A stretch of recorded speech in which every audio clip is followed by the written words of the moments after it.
Isang umaga, tanghali at gabi po sa ating lahat dyan sa all over the world guys at sa kabuong mundo.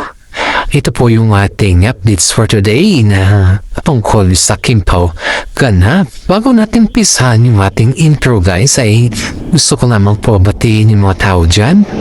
Yung mga senior dyan, yung mga fans natin dyan. Maraming salamat po sa inyong lahat. Kaya ito na po, introduce natin ng ating intro.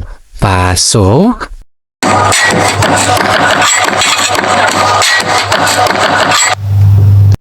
Ito na guys, mga special guest na isita na makakasama nila. Paolo Avellino at saka si Kim Chiu sa US at Canada. Para sa kanilang Love Kimpaw World Tour 2028 ay 2026 sa US at Canada guys ay kumpirmadong makakasama ni na Kim Chiu at Paolo Avellino ang mga sumusunod ni special guest. Lassie at Mac, the Mu Chao duo. Sila ang magsisilbing main support at magbibigay ng komedya sa show. Kilala sila bilang mga malapit na kaibigan ni Kim Chiu sa It's Showtime at makakasama rin nila sa seryeng What's Wrong with the Secretary, Kim. Jake Ejercito. May mga ulat na nanahok din si Jake sa isang legs ng push, lalo na't naging malapit ang samahan nila ni Paolo na tinaguri ang Jake. Kim simula ng fit check at Lin lang. Local Filipino talents. Sa bawat city tulad ng California, Las Vegas, Toronto at Vancouver, makakaroon din ang mga local na Pinoy na performance na magsisilbing front act bago ang main show ni na Kim Chiu at si Paolo.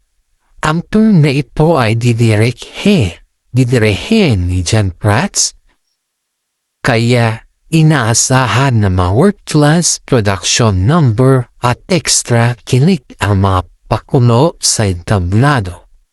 Gusto mo bang malaman kung saan pwedeng bumili ng tickets na may kasamang photo ops or photo apps o meet and greet? Guys, baka gusto na malaman, ito sunod nating update. Para sa mga nagnanais makakuha ng VIP tickets na may meet and greet at photo apps para sa Love Kimpaw World Tour 2026 ay narito ang mga opisyal na platform at lokasyon kung saan pwedeng bumili guys. Official ticket outlet, ito ay sa online mytfc.com. Ito ang pangunahing portal para sa lahat ng US, Canada stops. Dito makikita ang seat map kung saan may mapipili ang platinum o VIP sections. Ticketmaster/EXS para sa mga venues tulad ng Pechanga Resort Casino, California at mga sinehan sa Las Vegas. Ang mga global ticketing site na ito ang opisyal na partners, physical outlet at local partners. Seafood City Supermarkets. Sa maraming stops sa North America, may mga physical booths ang KFC, The Filipino Channel, sa loob ng Seafoods City kung saan pwedeng bumili ng ticket ng cash or card. Safe1 Casino. Pechanga Box Office. Maaari rin bumili ng direkta sa box office ng mga hotel, resort kung saan gaganapin ang show. VIP perk at inclusions. Ang mga VIP Platinum tickets ay karaniwang may mga kasamang grupo photo apps or ops. Karaniwang 5 to 10 persons per group kasama sina Kim Chiu at saka si Paolo. VIP lanyard at lemonade bilang souvenir. Priority entrance sa mga venue para hindi na umila or humila ng alan. Exclusive merchandise. Minsan may mga sign poster or t-shirt depende sa tiers.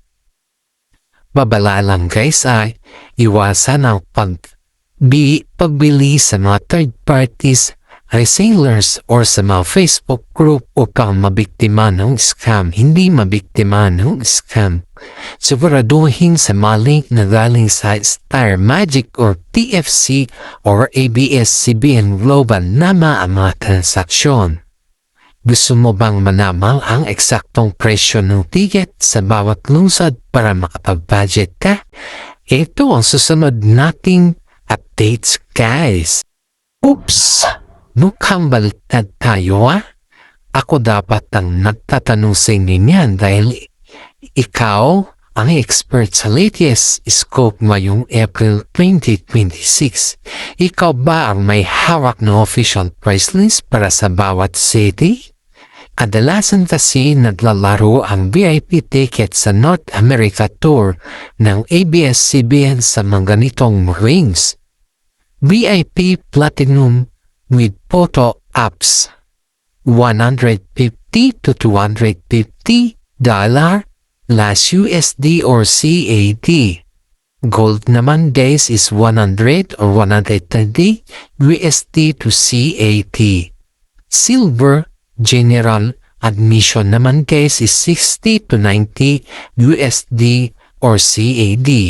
Ano eksaktong presyo na lumabas para sa California, Las Vegas, Toronto at Vancouver? I-share mo para makapag-ipon ng mga solid Kimpao fans. Kaya ito yung ating aabangan sa ngayon. Eto guys, natako rin tayo kay Paulo Avellino.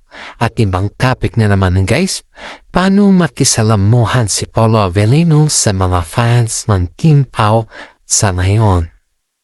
Ayon dito sa ating legit na sources guys, sa ngayong 2026, mas naging bukas, game at marunong makipagbardagulan si Paulo Avellino sa mga Kimpao fans ngayon na malayo sa kanyang dating seryoso at mahiyain na image. Narito kung paano siya makikisalamuhan sa mga fans ngayon. Bardagulan at pagpatong sa social media or ex-Twitter guys. Si Paulo ay kilala na sa mga pag-reply sa mga fans sa ex-dating Twitter. Madalas siyang sumasagot sa mga hirit ng mga fans tungkol sa kanila ni Kim Chiu na may mga halong biro o sarcasm na kinatutuwa ng mga marami. Hindi na siya umiiwas sa mga click questions, minsan pa nga siya ay mismo napapaulan ng layak. Sailing moment para sa mga fandom. Musical fans meet at world tour sa mga mall shows at international event tulad na kanina sa US at saka sa Canada ngayong April guys ay mas approachable na si Paulo. Photo apps, game siya sa mga wacky poses at heart gestures kasama mga fans. High touch event, hindi siya nag-aalangan na makipag-handshake o makipag-usap ng sandali sa mga supporters sa VIP section. Pranks, minsan ay nakikipagsabuatan pa siya kay Kim para isurprise ang mga fans sa gitna ng mga programa. Sa live stream at interaction naman guys ay madalas na siyang sumama sa mga IG live o TikTok live ni Kim Chiu. Dito makikita ang mga fans ang kanyang natural na kulit at kung paano niya inaalagaan ang mga fans sa pamamagitan ng pagbabasa ng kanilang mga comments at pagpapasalamat sa kanilang mga suporta sa mga project nila tulad ng Dali-Pali. Project Dynamics. Nakikipag-interact din siya sa mga fans sa pamamagitan ng kanyang friendship kay Jake Ejercito, ang kanilang bromance ay naging malaking part ng fans na interaction kung saan sinasaktiyan ni Paolo ang mga biro ng fans tungkol sa kanilang trayo ni Kim. Sa madaling salita, si Paolo ngayon ay isang certified fan service king na hindi natatakot ipakita ang kanyang totoong personality para pasiyahin ang Kim Pao community. Gusto mo bang malaman mga natatakawang hirit o reply ni Paolo sa mga fans niya sa social media? Pamakailan lang guys, kaya ito ang susunod natin updates. I love to hear them. Paolo Avellino has definitely mastered the art of online bardagulan, especially since his humor is so dry and witty. Lately, has been very active in X, formerly Twitter and Instagram, replying to fans who tease him about his relationship with Kim Cho or his romance with Jake Ejercito. What some of the funniest of most sabog reply lately? Please share the top ones that make Kim Pao fandom go crazy. Aba, napapakiling naman talaga ito guys. Eto guys, yung reply ni Paolo Avellino sa mga fans pagdating sa mga social media, lalo na sa mga ex-Twitter, kinala si Paolo Avellino sa kanya pagiging King of Dry Humors at Chief of Bardagulan ngayong April 2026, lalong naging aktibo ang kanyang pag-interact sa mga Kim Pao fans. Narito ang ilan sa mga nakakatuwa at viral na reply ni Paolo sa mga fans na kamakailan lang mo guys. Ang selos, hirit versus Jake Ejercito. Kapag tinutokso ng fans si Paolo na third wheel lang kay Kim at Jake ang tinatawag ni Pao Jake, hindi siya napapatalo. Fans, ay Pao mukhang mas bagay sina Kim at Jake sa photos na to ha. Paolo, okay lang, sanay naman ako, basta sa dulo ako pa rin ang tagabit-bit ng bahal. Tungkol sa relationship status nila Kim. Dahil sa kanyang pagiging walang silipan ng phone, maraming fans ang nagtatanong kung sila na ba talaga. Fans, bro, kailan nyo ba aminin? Pagod na kaming mag-assume. Paolo, inhale, exhale, huwag mapagod, masama sa heart. Manood na lang muna ng Dalibay. Ang Delulu fans. Kilala si Paolo sa pagsakay sa mga delusional theories ng fans tungkol sa kanila ni Kim. Fans, feeling ko talaga kasal na tong dalawang to look at the ring. Paolo, ang talas ng mata, pero baka sing-sing lang yan sa barya na nakuha ko sa sukli sa tindahan. Hirit sa US at Canada tour. Dahil sa kanilang tour, World Tour ngayong April 3, maraming fans ang nag-alok na patuloyin sila sa kanilang bahay. Fans, bago sa bahay na lang kayo tumuloy pagdating ninyo sa Toronto. May mga adobo kami rito. Paolo, adobo lang? May kasama bang only rice at wifi password? Ang botahin ng linya. Batuhan ng linya guys ay minsan ay ginagamit niya ang mga linya mula sa kanyang mga serye tulad ng Linlang o What's Wrong with Secretary Kim. Fans, Paolo, bakit ang gwapo mo pa rin kahit puyat? Paolo, para di ako iiwan ng sekretary ko, mahirap na. Baka humanap ng bagong boss. Ang mga hirit na ito ang dahilan kung bakit lanong minahal si Paolo ng Kim Pao fandom. Hindi sa suplado kundi isang tweety boyfriend, figure na marunong sumabay sa biro. Gusto mo bang malaman ang pinaka-viral na video clip nila ni Kim mula sa kanilang biyahe sa Paris nitong nakaraang linggo?